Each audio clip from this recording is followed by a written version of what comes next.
Hello, everyone. We're here, me and Brendan Lea from thebrendanlea.com. Yes. Hello, Brendan. Hi, how are you?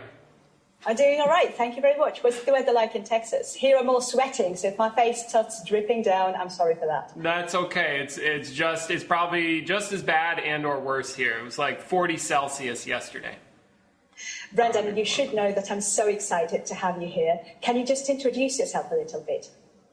Yes, I'm Brendan Lea. I live here in Texas, and I help run a center that you can see behind me, where we do workshops in consciousness and skill, and I help run an organization with Peter Ralston, the founder of this work and my mentor, and we call it Consciousness and Skill Worldwide. And he's the founder of Cheng Hsin. It's called Cheng Hsin, but I renamed it a bit so that it includes basically the two parts of what we do. We work on to increase people's consciousness, get them more aware of what's going on, and then we work on skill, specifically like a martial art or an embodiment study, if you would, called Cheng Hsin, the art of effortless power, where we learn about our bodies and how to move and how to do martial stuff as well, and we use that as a study for mind and emotion and awareness and all kinds of stuff. So it's like basically those two domains: consciousness, increasing your consciousness, becoming more conscious of what is, and being more skillful, more effective, more empowered human being. It's basically... Wow. That's it sounds really holistic to me. It sounds like you're encompassing areas of life that everyone would love to get more skillful at. Yeah, and when you say holistic, I wanted to crack a joke. It's like a whole lot of work is what it is. That's wonderful. Yeah. So can you tell us a little bit about consciousness work, Brendan? What actually happens if someone goes to visit the center that you're actually in right now? What can they expect? What will that entail for them? Because it sounds like there is so much for people to integrate when they come and see you. Yeah. I mean, usually the idea of coming here is different than the reality of coming here, obviously. So what can they expect? Well, they can expect it's in the middle of nowhere, Texas. It's hot, and sometimes it's really cold. There's all kinds of animals around. We're out, there's a lot of nature around, which is good. The center is pretty simple. It's just a big, open space. That's where people sleep. That's the front door over there. And then that's where we teach, and then in the back there's bathrooms and kitchen and all that stuff. So it's like a live-in environment where people come in. We usually set up some cushions over there. People are doing a lot of sitting down, and then that's what it looks like. You come in, you sit down. We have a very rigorous schedule. We work all day. People are in the martial stuff. They're working on the mats here, moving around. When they're doing consciousness work, they'll just be sitting down on cushions, dialoguing with a facilitator, running through exercises, guided meditations, dyads, which are conversations between two people, kind of thing, like guided conversations and considerations. And then it's just get up, work. We have some food. Everybody cooks together. We have some hangout time. I mean, minimal. We do tons of work. It's like a workshop. That's one of my main cheesy jokes that I crack over here. It's a workshop, so people come in here to work all day. And then, so that's what it looks like. But then what goes on in people's experience can be wide-ranging. But what we do in the consciousness work especially is invite people to make insights and breakthroughs into the nature of reality. It could be the nature of experience. Sometimes we investigate relationship. Sometimes we investigate, like what do emotions, how do emotions come to be? And pretty much anything from that to the absolute nature of reality, these kinds of things. Like we go all over the place. Like what I assume normal spiritual people would call enlightenment. We also work on that. So it's basically increasing people's consciousness, which could be, you could become more conscious or more aware of like something that allows you to cook better, for example. Or, I use a good example of a friend of mine. He builds power lines, and he had a breakthrough in what it is to be a lineman, and it allowed him to work better, allowed him a lot more skill in that area. So it's like these insights and breakthroughs aren't like only special people can have insights and breakthroughs. It's like, no, you can have an insight or breakthrough anywhere. And so that's sort of like what we do for being conscious. And then the body stuff, it's just tons and tons of physical training, working on like what makes the body powerful, how do you move, how do you have your mind be aware of what's going on so that you can relate better, what is effective relating, what allows for that, and then what principles and other dynamics are involved there. So it's like that's what people can expect. We also have a pool. That's the main feature right there. That's right. Then we have a pool. Just come for the pool. Just come for the pool and the food. Yep. Do you have a buffet? No, we gather together and cook, and then sometimes my friend Sarah comes. She's a chef, a professional cook, and I've had her down a couple of times, and she makes really great food. But that's not all the time. Usually, it's like we get together, we make food together, and wow, communal activity. Yeah, like that. Yeah. That sounds wonderful. I really love it how you're mentioning that in every profession, whatever professional background you come from, you can have this insight, you can get more in alignment like that power line worker. Yeah. Who really got, you don't associate enlightenment with power lines in conventional language, but that is actually something that tangibly happens when people come to work under your guidance and also with Peter Ralston. I am a linguist, so I mainly work on, I work in the language domain. I work to help people express themselves in English more clearly, even though I may not be very clear at all times myself. But I really try to do my best to help people communicate their inner truth, what it is that they honestly want to say to other people. So what I like to think, the way I like to think about my work is that I help people become more conscious as to what happens with themselves, within themselves, and also in their domain of experience, so that they can convert it into language more effectively. If I were to come to your centre, how do you think someone like me, who is an English teacher, could benefit from doing consciousness work? Well, based on what you just said, one of the areas that I think we support people in to a massive degree is honesty, or being honest.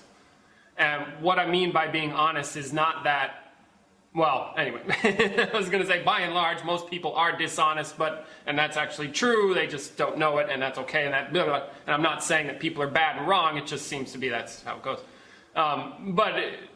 So if you're talking about somebody having an experience that you are then trying to help them be able to communicate their experience, we delve into what is experience, and then also that includes like what is your specific experience. So you would, or one could definitely learn more and become more conscious and more aware of what is actually going on with them.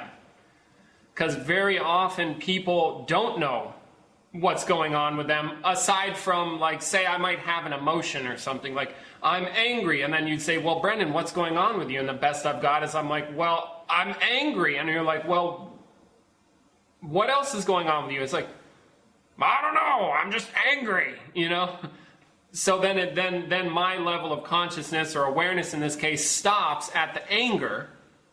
And there might be a whole lot more going on that allows for the anger to even arise.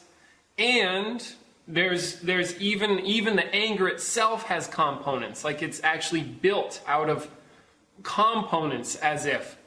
And we might discover what those are as well. So not just now you see it's like, okay, we've got anger, we've got the stuff that is pushing the anger forward, and we've got what the anger itself is built out of. And so now it's as if the consciousness is getting bigger. And so then, in your language aspect, then I could speak about that. Whereas before, if I'm only aware of this much, I can only talk about what I'm aware of. The rest is, I don't know. That's like the best I got. I don't know. But then I could discover. And then I could say, oh, well, there's this, and there's this, and there's this. And then I could really be honest about my experience and make a more complete, more full picture. That is one area. Another area where you could benefit is, or people in what I imagine is your line of expertise, is really we also investigate listening and really being able to listen without judgment and really grasp somebody else's experience. And so, we have the best listeners, as far as I could tell. You know, people who are really trained and to really get somebody else's experience without my reactivity in, or noticing, oh, this is my reactivity, that's your experience, those are different. These are my judgments, that's, I think, good and bad, and then there's your experience, and these are totally different domains. So we actually train people in that.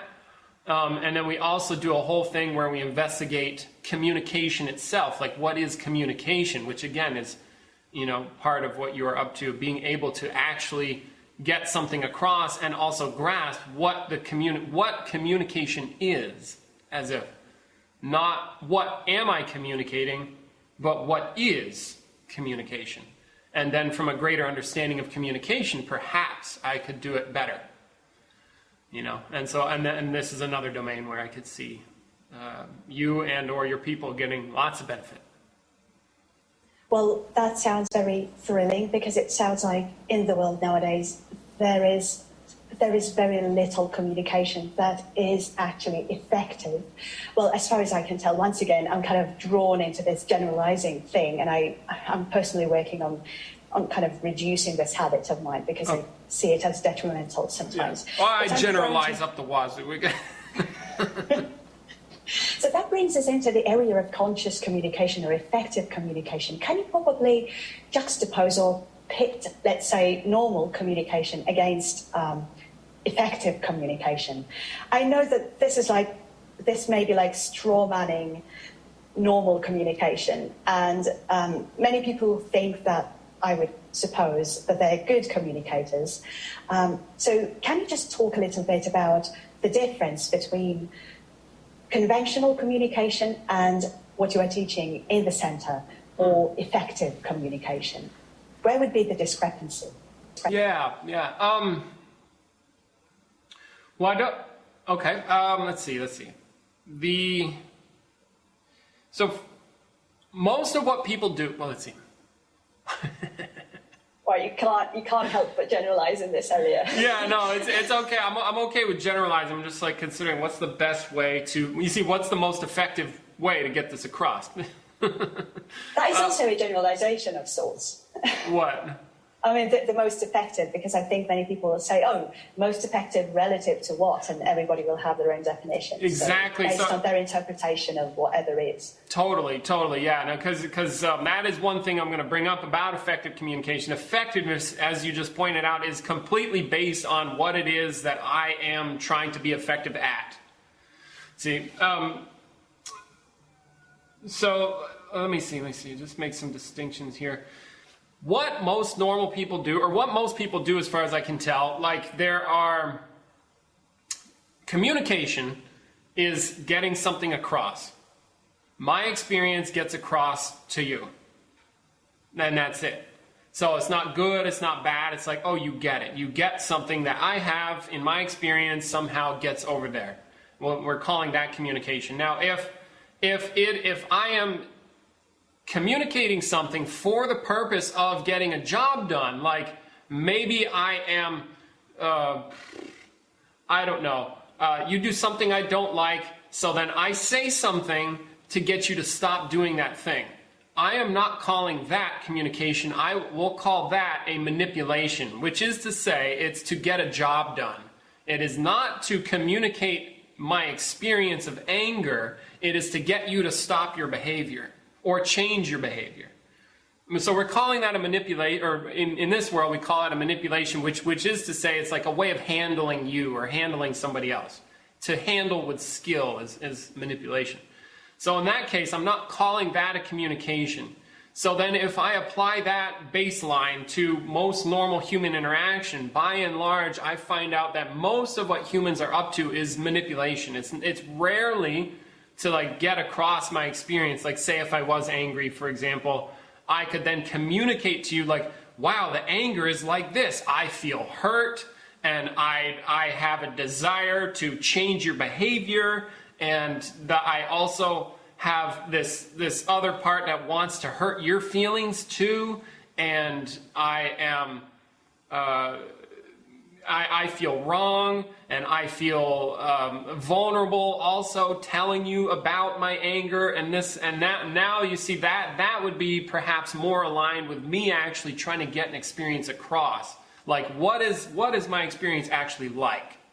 And not for any purpose other than to get it across to you.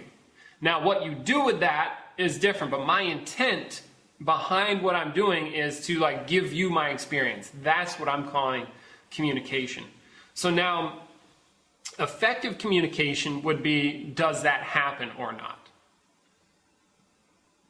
It's interesting that you're making that example with anger, because in my observation, some of us may tell the other that they're angry and perhaps mention some of the things that you said, but that will also be a manipulation, because they will be doing that with the purpose of influencing the other's response. So maybe they feel sorry for you, or they feel pity. So I think that the element of intent sounds to be crucial for this endeavor. Yeah. That is absolutely crucial, and as well as being honest. Where it's like, I don't misrepresent, because if say I have an experience, this is a little microphone bag, and I'm trying to give that to you, if I try to pretend like this is something else and I give that to you, that's called a lie, because I am representing something that's not there. So in order for me to actually feel heard, or for you to actually get my experience, I have to get across what's there. Then you get that, and now we have communication happening. And it cannot be done any other way. I can't see that happening. So again, Sorry. No, you're good. I'd like to ask you a very obvious question. I think many people will know the answer to this one in their heart. But still, I really want to ask it, because I would love to see how you formulate it and maybe get enriched from your response. Why do you think we should learn to become more effective communicators and listeners?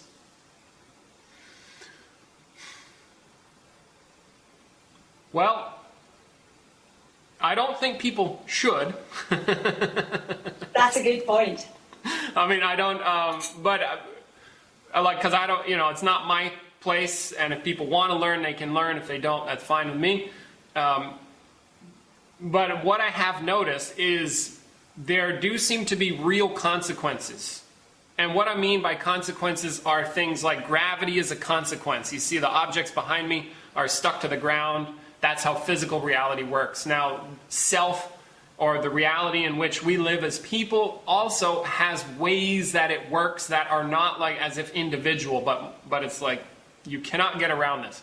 One thing I've noticed is that if I lie, I don't really feel, my experience as a person is diminished.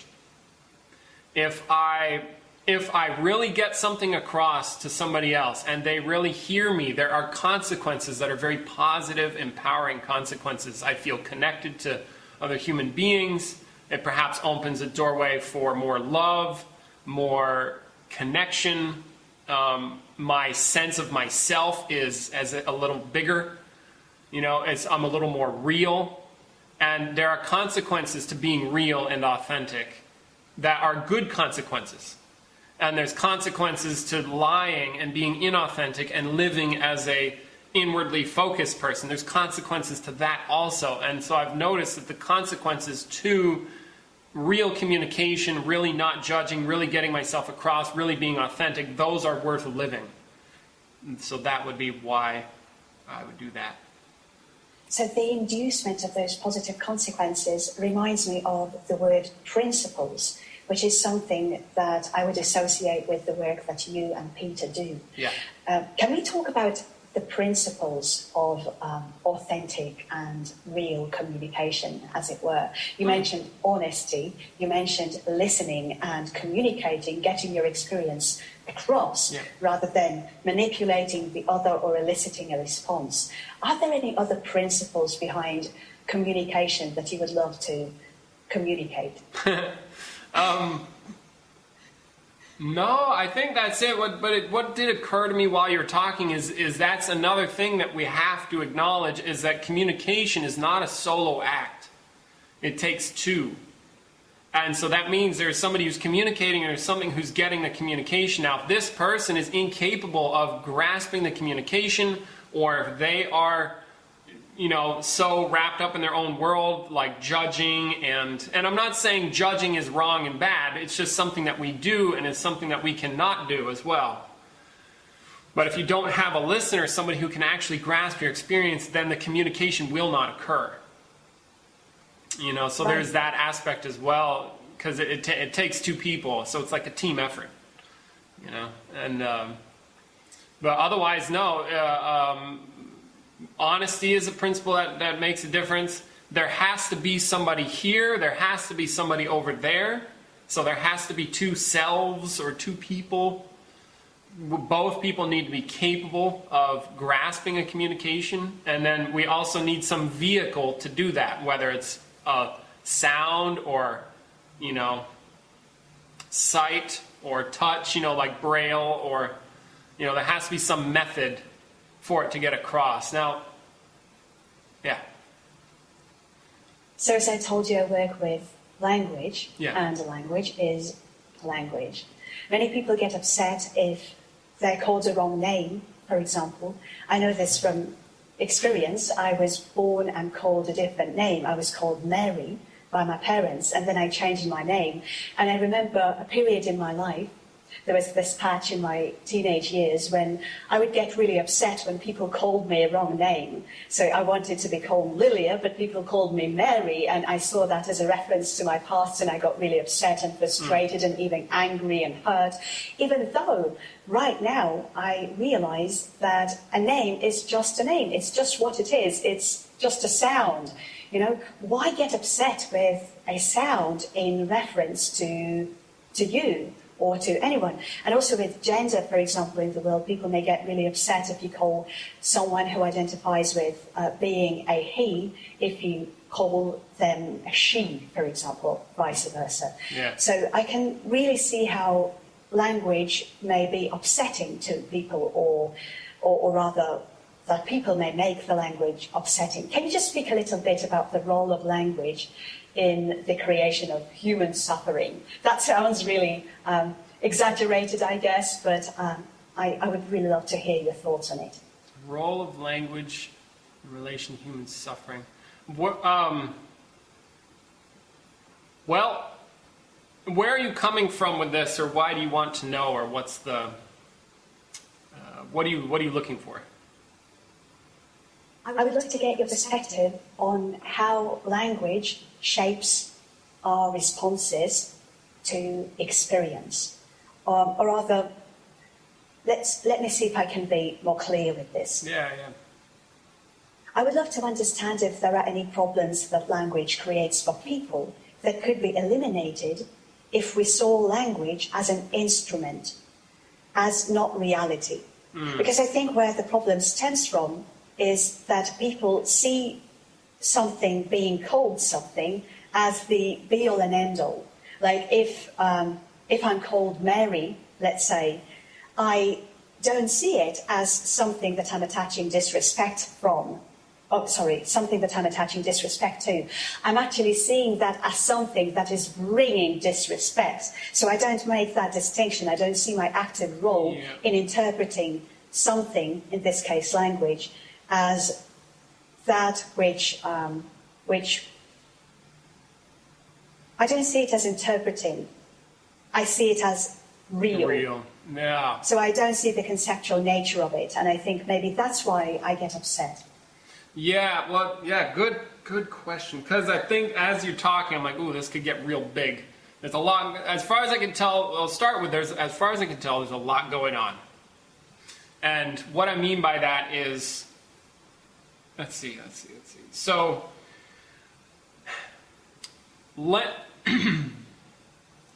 for example, if I do this, you register that as a positive good. Now, is that actually happening? If we go to perhaps an indigenous culture in Brazil or something like that, deep in the Amazon jungle, they don't see people, you do this, they got nothing. You know, or like this in the States, this is pretty Western, like we got this, but, you know, but you don't care if I like point my foot at you or whatever. In Thailand, if you point your foot at somebody, they get really upset. Over here, we're like, it's a foot, who the fuck cares?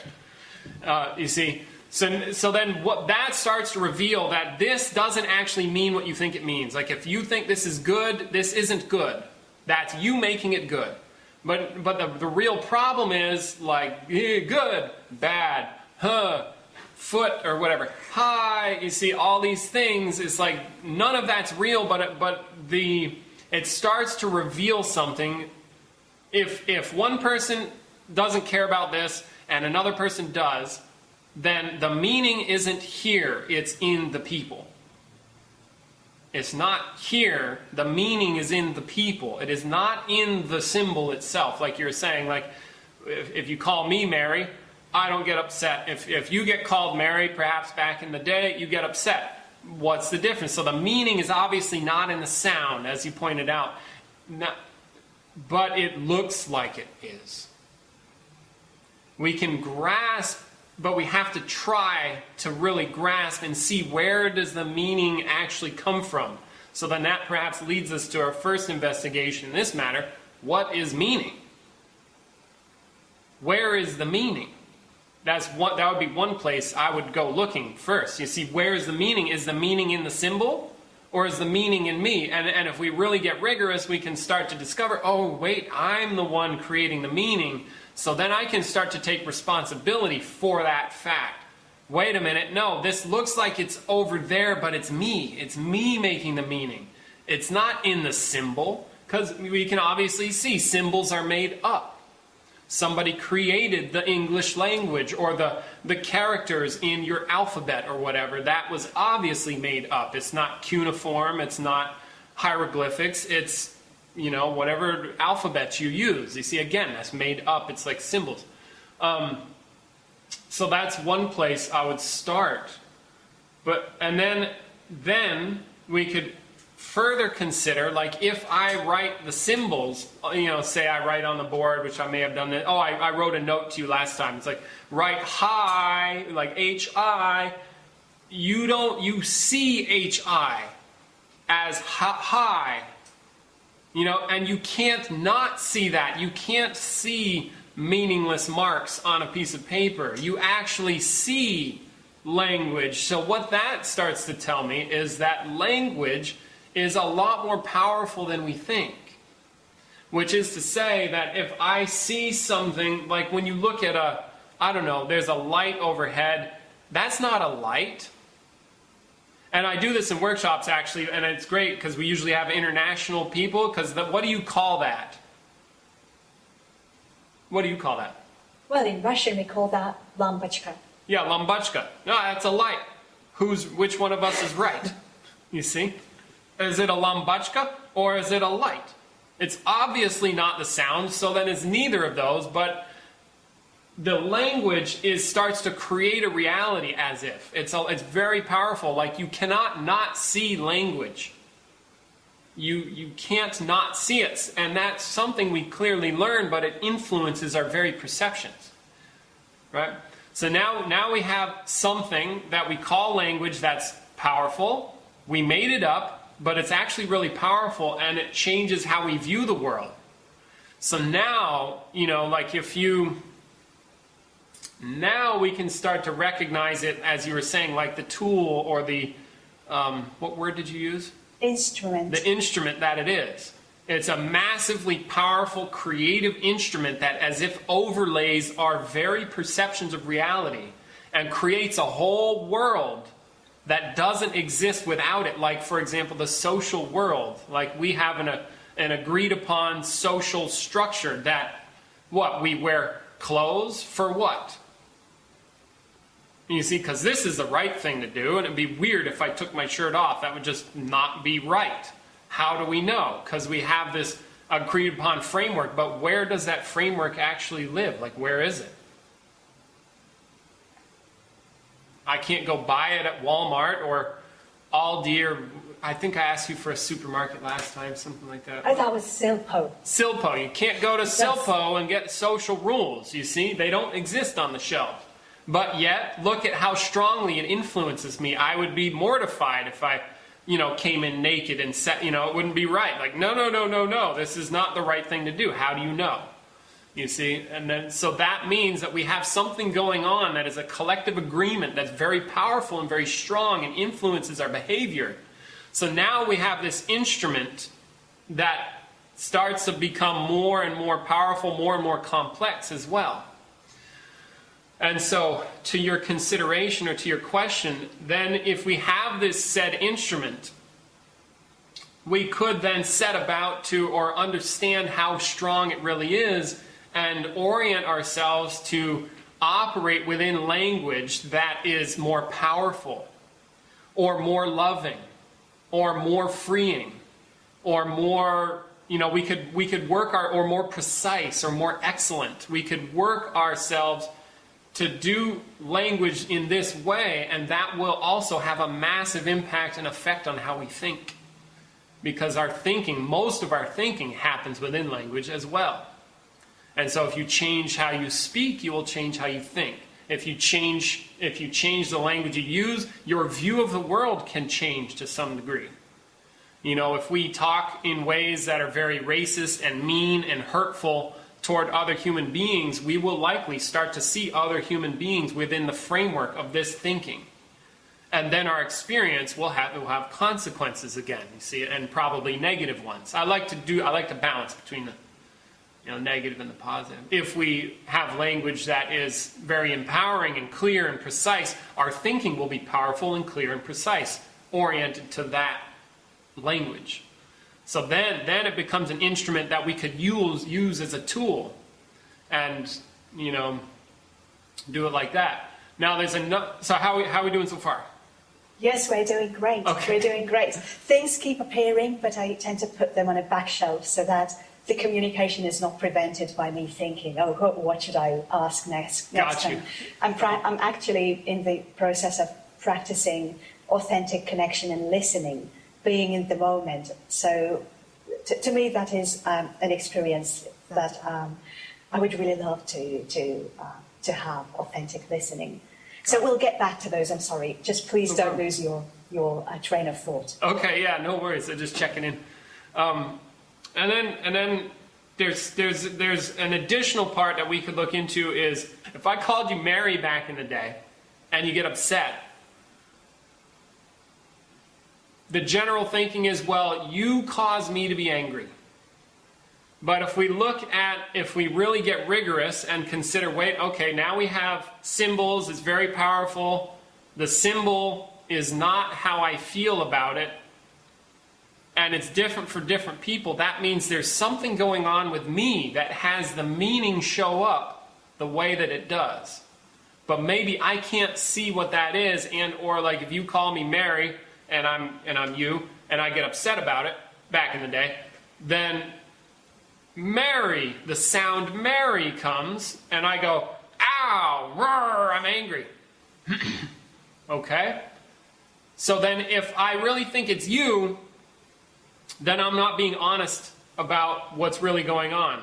If we've discovered that meaning is not in the symbol, it's in me, but I still say it's you causing me to be mad, I'm not being honest about that. Which is to say, I'm not representing what's actually occurring. I'm representing what I want to be occurring, which is you're at fault, it's your fault, and you're bad. And now I do something about it. But so say we go down a different road of being more honest, then I have to confront the fact that I have these reactions and I may not know where they come from. And now this opens another door for us to grasp or to consider, where do my reactions actually come from if they don't come from an external source? And that's something we could look into. One thing that I heard you mentioning is the division between positive and negative. And to me, it sounds like I don't divide those, negative. by the way. They're together, but that's okay. Yeah, well, I'm trying to picture how that might sound to someone who is not familiar with enlightenment, for instance, because the way I would formulate it is that in enlightenment we realize that reality is neither positive nor negative. It's just what it is. So it doesn't have a label attached to it. But I think in conventional language, what happens is that there begins this duality.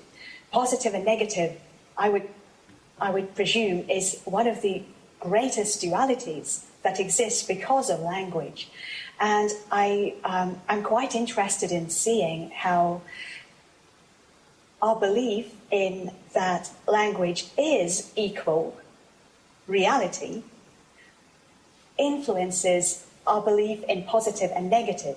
For example, if we hear a word, maybe, I don't know, that someone is racist, if we call someone racist, that immediately evokes a sense of judgment towards that person, because we see that, he's been called racist. We've heard that sound, racist. So now that means that he's a bad person. And maybe someone was called, he's the salt of the earth. So now we have a very positive perception of that person, even though the division that is created by these two expressions and the meaning attached to them is purely conceptual and part of the social domain. So that's what I'm interested in. In those vocabulary books that in English language teaching we share with students, words are often grouped by the category, depending on whether they have the positive connotation or negative connotation. And when students are studying names for emotions, for example, guess where angry will be put. Right. Guess where generous will be put. So this meaning is attached to words as if it is in there. And that is something that I see as problematic. So that's where I think consciousness work comes into play. I think it is important to communicate to people that language is just an instrument, that it does not reflect reality as it is. Right, that's interesting. Huh, I didn't know that. I didn't know that they grouped them like that. Makes sense, though. Okay, so what's the question? Oh, can I just ask you a question about a very special word? Sure. And that is the word I. I? Yes. Can we talk a little bit about the I symbol? Sometimes I wonder, if I never learned to speak language, if there was no language in my experience, would I still have the experience of being a separate entity?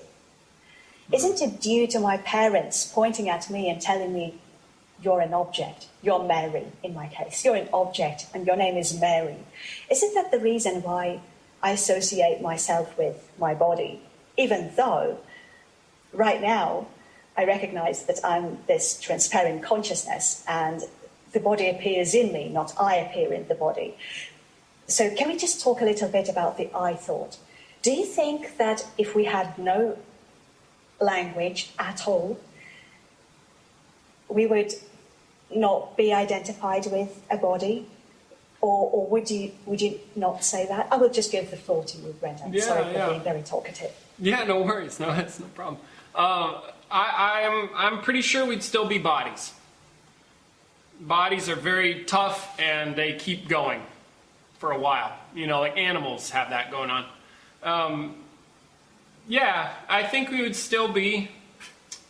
Let me see what the best way to talk about this. It's like, if you wanted to look into this, something you could do is imagine a world where there is no language and what's left. So it's like, okay, let's say if we took language away, it's like, okay, there's no, I wouldn't be talking to you, for example.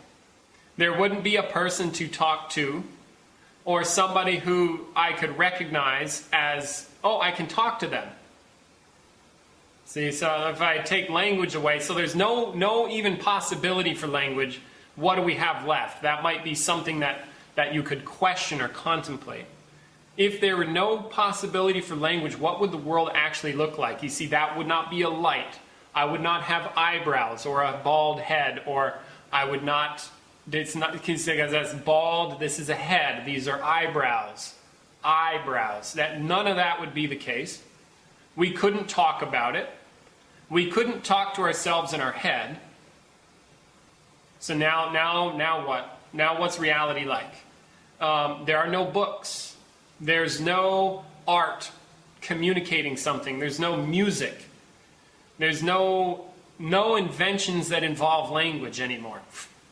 There wouldn't be buildings like this. You know, how could that? Because you need plans that's written down. You need math to figure out angles. And so there's like, and there would be no social structure, so no social rules. No anything. What's left? Well, probably a body living. And now, so this, when you talk about we have to be really careful because it depends, like when you say I, what do you think an I is? Or if I say I, what is an I? Or what am I identifying as I? You see, some people think that they are maybe a fireman or something like that, and that is like who they are, really. They are I'm a fireman. What do you mean, I? Well, I'm a fireman. Okay, well, I don't think you're a fireman. I think you're a person who's being a fireman, but you're a person. But then we'd get even more rigorous. Well, what is a person then? Is a person a collection of activities and thoughts? Well, if that's what I am, then I will think that's what I am, for example. So then when I say I, like what are we talking about? It becomes useful to consider, like what is that? Yeah.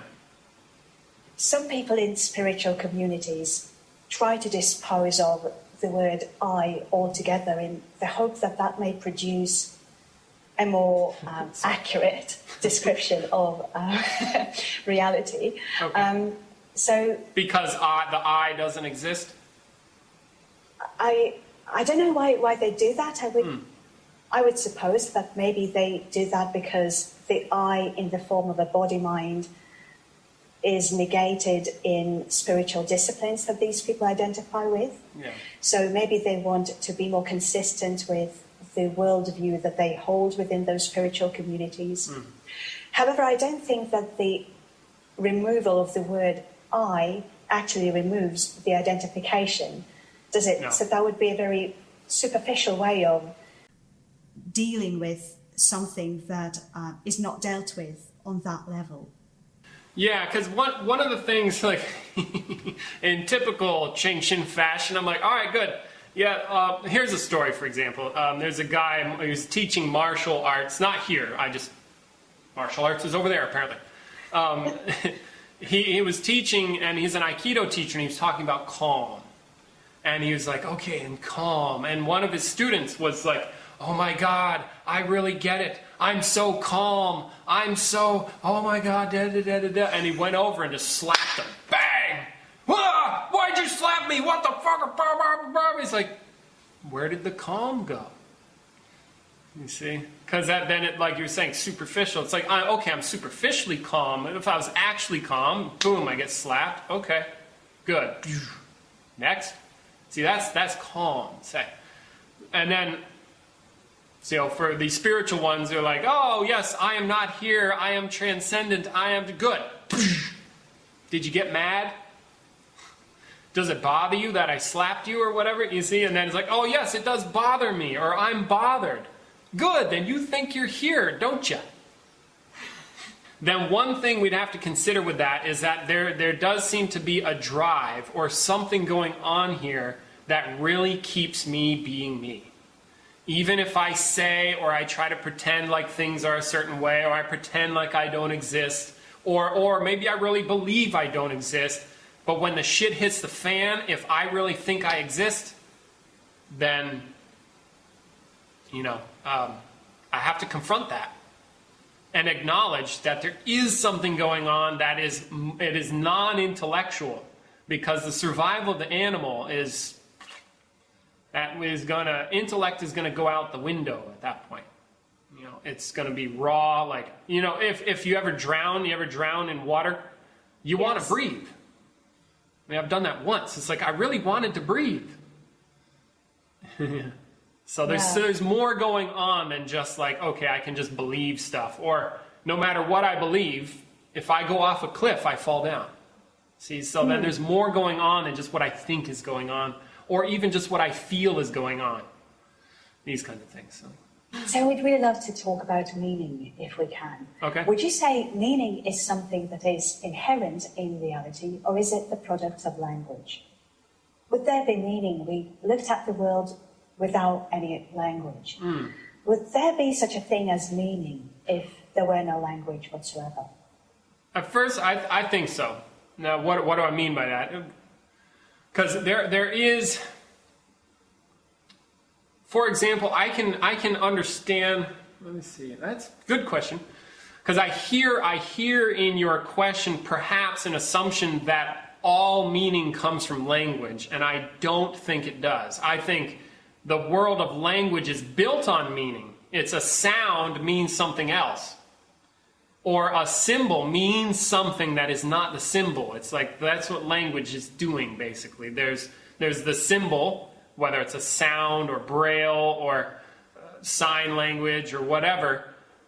The symbol is not the thing it's pointing at. So it's built on this, like this means good. You see, this means good. Or something that you understand. See, it's like something gets across. But the thing that gets across is not the symbol that's representing it.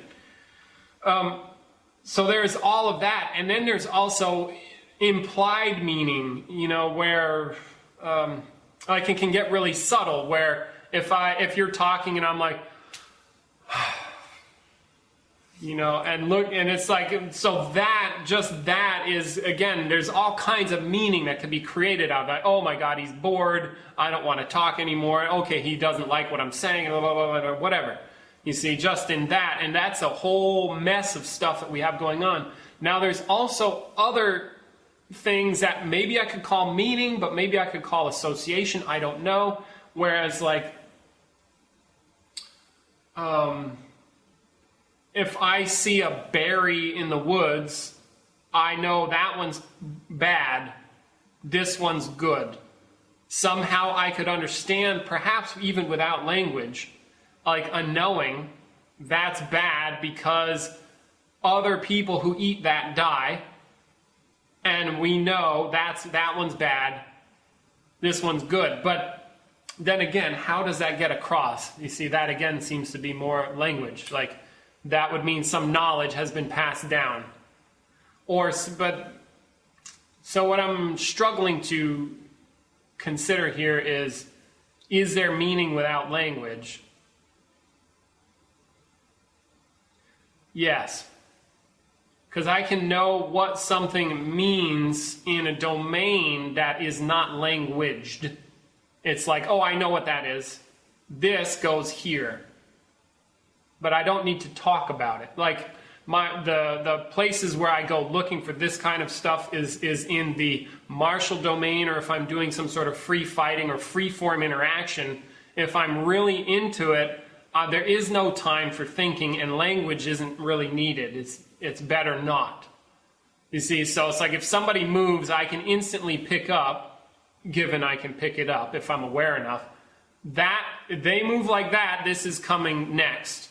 And I know that means that, and that's done like a feeling, a very instantaneous, very fast feeling, which I could then call a kind of meaning. Oh, that's bad. How do I know that's bad? I can feel it. But I don't need to talk about it. It's a knowing without language. Can I just perhaps play devil's advocate here and say that perhaps the reason you know that is because you learned that through experience? Yeah. Maybe like a fireman who can smell the smell of smoke, they will know that it's burning somewhere there and maybe in that direction. Mm-hmm. Could that be possible? Oh yeah. That is how that stuff is learned. Like the fireman, for example. I think we could come up with a better example than the fireman, because obviously if there is the smell of smoke, then something is burning. You don't need to be a fireman for that. Well, I think there is actually a good example in firemen, because there's a story I heard about a fireman who he was an old, experienced fireman, and he went to a fire and something was going on, but it wasn't quite right. He's like, something's not quite right here. And he knew, wait a minute, no. And so he got everybody out of the building, and the whole thing like collapsed, because he knew from somehow previous experience something's going on. Now, what's coming up for me as we're talking about this and looking into it is that he knew that, and then after which we then can talk about it. The talking about the experience is not the same as the experience itself. You know, and yes, absolutely, he learned that through repetition and experience and being exposed. And there's a fire that burns this way, there's a fire that burns this way, these smells are associated with that fire, these smells are associated with that fire, and all this data is coming in, and he's learning and probably, like, you know, creating patterns and things like that. All of that could be done, say, without language. Now, it does take language for us to coordinate as firemen and to work as a team and all of this stuff. But the meaning that he's grasping through the fire is different than us talking about it. Right, so it sounds like there is this kind of bodily awareness that does not require language for us to function, because if we look at our pets, for example, I don't think they have this elaborate language and a representation of the world in the mind or whatever, but they're quite good at orienting themselves across a flat, for example. Sure. And they don't need language for that. Yeah, and also it's like, you notice that, and thank God, we aren't responsible for beating our own hearts. You know, if you had to remember to do that, as we joke here, or Peter will joke sometimes, he'd be like, 1, 2, what's for lunch? 3, 4, stay focused, 5. You see, no, we'd screwed it up. See, and we don't think about that, we don't talk about it, our bodies just do that, thankfully. See, so again, that's not languaged. Can I suggest another example where maybe meaning might be non-conceptual, and I would love to hear your comments on that? Maybe what we call conscience. And if you have a different definition for conscience, please let me know.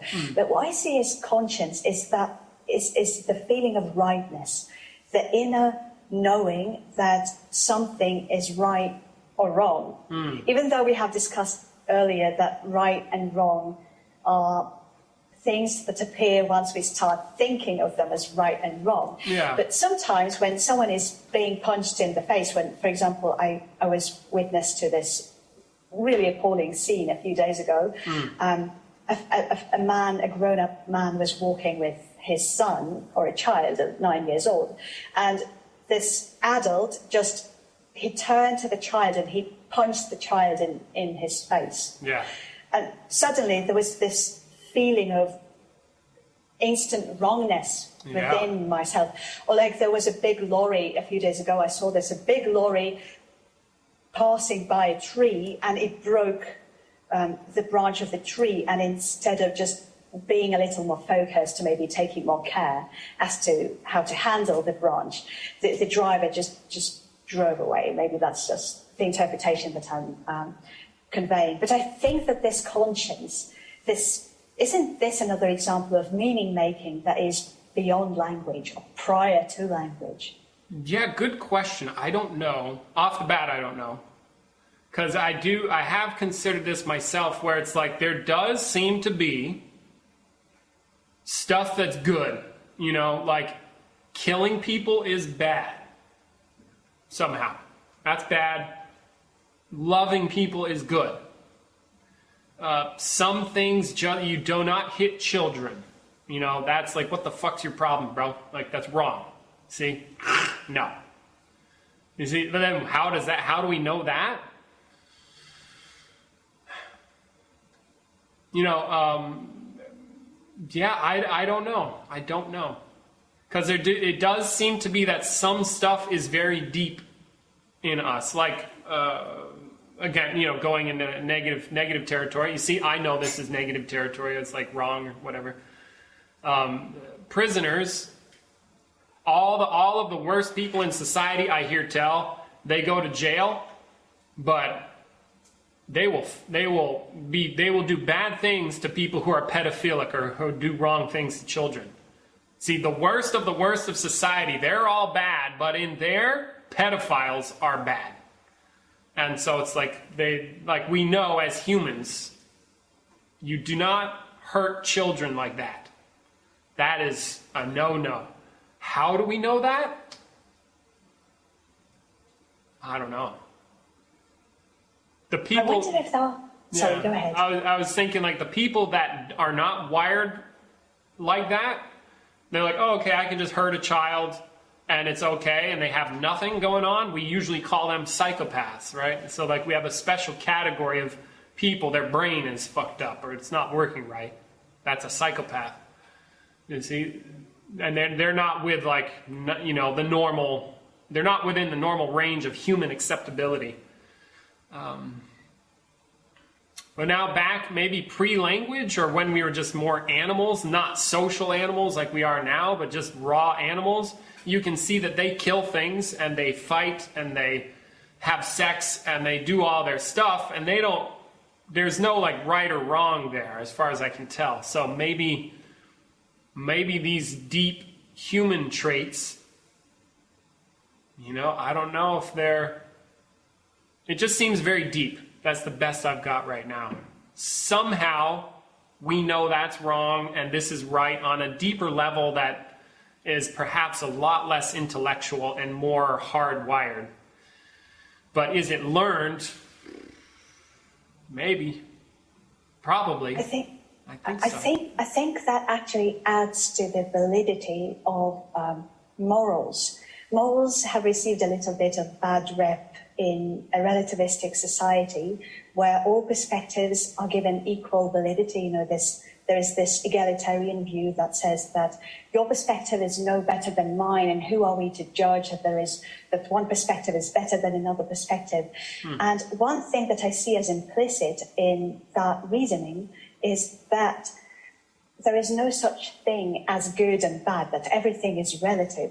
But with the examples that we are sharing right now, like with hitting children, for example, it sounds like the good and bad are based, or seem to be based, on this inherent understanding of good and bad. And maybe, perhaps this has to do somehow with the... That's the way I can articulate it. There is just one consciousness. There is just one God or unity field, like people call it by different names. The reality, let's call it reality. There is just one reality. And there is no real separation between us and the child, for instance. So when pain is inflicted upon some part of us, we also feel that pain as our own, because that child is literally us. So maybe that's how it happens. But following that line of reasoning, wouldn't it also hurt us if someone, let's say, manipulated someone else? We don't see that as hurtful as a child being hit. So it sounds like there are levels of intensity of pain that we pick up from each other being part of the same field. Okay. Yeah, just sharing my thoughts on this. Yeah. There's one, I think we're well, anyway, it doesn't matter. I think we're nerding out quite a bit, which is fine. There's another aspect that I have had some experience with where I have become conscious in such a way at some point where it's like my death was unimportant. Now, it's important. And at the same time, there is as if a place where it doesn't matter. All life, all death is irrelevant. You see, so then imagining a world like that really doesn't make any sense, but it's a world that is, say, as if completely meaningless. And it doesn't matter if something is destroyed or if something is born. You see, but we don't live that way. we live in a world of meaning and a world of social interaction and good and bad. And I still haven't discovered about this really basic good and bad aspect. But there does seem to be this other, as if, not possibility for living, but possibility for discovering that ultimately it doesn't matter.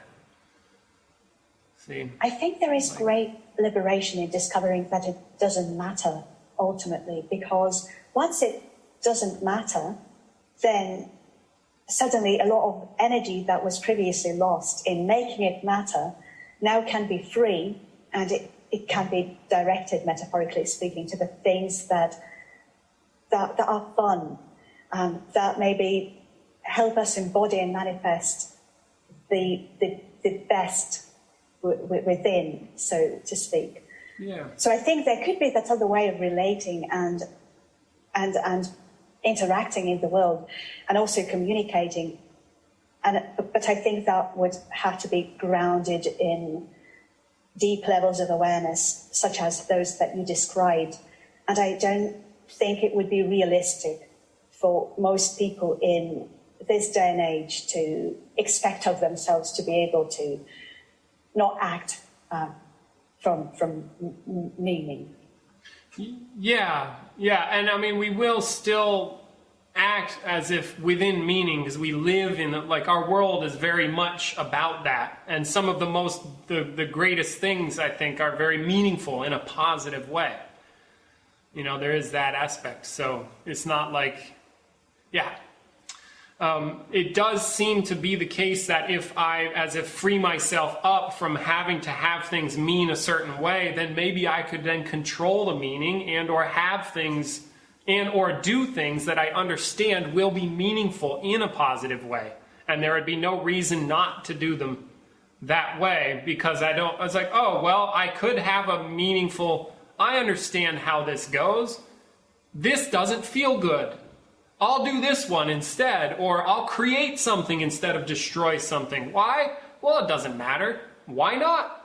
Good, I'll go here. Or like, there's a Zen story or something about a guy, he's hanging on a root, on a tree root, on a cliff, and below him is a very hungry tiger, and then above him the tree root starts breaking.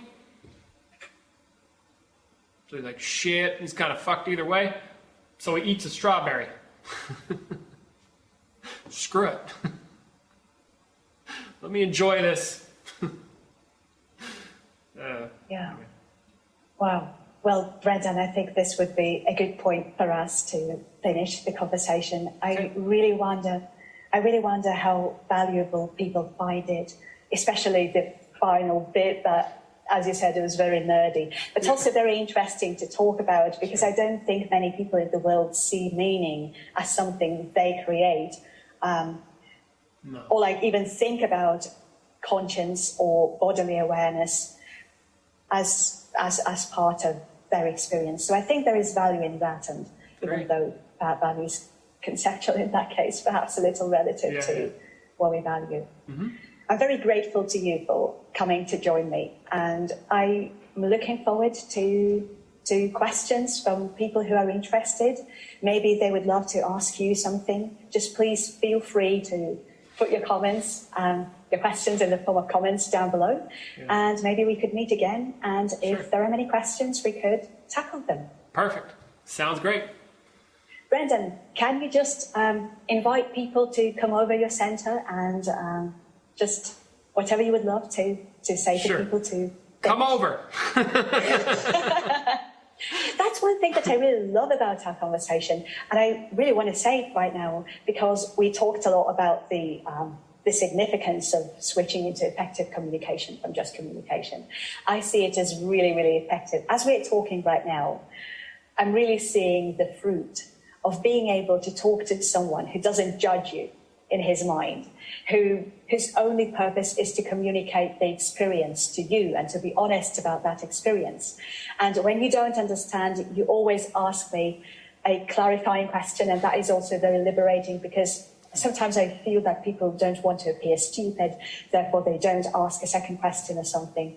So there is a lot of value in learning to communicate the way you teach it, Brendan. Thank So you. I really hope more people get interested and start learning more about this stuff. Great, me too. Awesome. Thanks. But thank you very much. Yeah, my pleasure. All right, see ya.